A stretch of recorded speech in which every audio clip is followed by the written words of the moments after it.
Hi, in this video we're going to talk about confidence intervals and how to really kind of at a fundamental level with Excel, calculate the confidence interval based on some of the information we have, such as mean or the average, n, which is like the population size, standard deviation, and alpha. What does alpha mean? Alpha means it's related to the confidence level.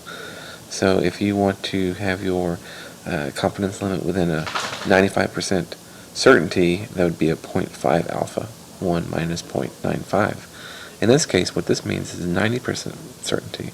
So this one is a little less confident, which would mean that our interval should be a little larger, because the larger the interval, the more likely we are to, or actually it's the inverse, the smaller the interval, because the more confident we are, the smaller the interval will be. So going in and get started, what it is we'll do the function confidence norm.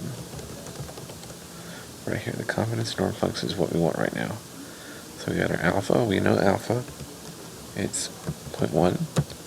Our standard deviation, you already know that, 66.5. And then lastly, our size, it's this 50. So we insert that information, and we get that. So now what we're going to do is we're going to do an upper limit and a lower limit. So for both these cases, what we'll have,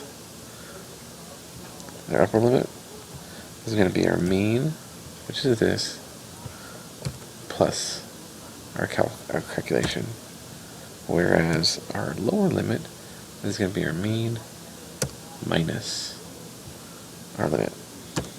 So just to demonstrate, so this is a 90% confidence level. So what I'm going to show you real quick is what this looks like with a more restrictive confidence level of 95%. So what we'll do basically the same, so you can kind of compare the limits. We're going to say alpha equals, we're going to say alpha equals 0.05. Because you want to see what this looks like with a 95% confidence as opposed to 90. So 0.05, standard deviation, it's right here, and our size hasn't changed, it's 50, right there. So you kind of see the difference already. So 95% confidence ends up a little larger, as you can see.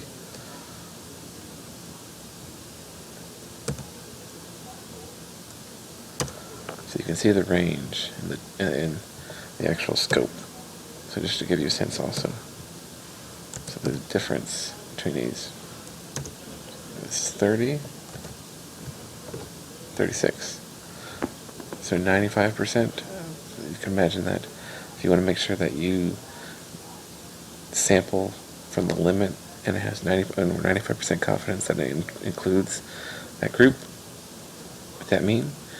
That's just why the 95% has a larger spread in terms of the confidence level and confidence limit as opposed to the 90%. I hope this helps, and just let me know if you have any questions. Thanks.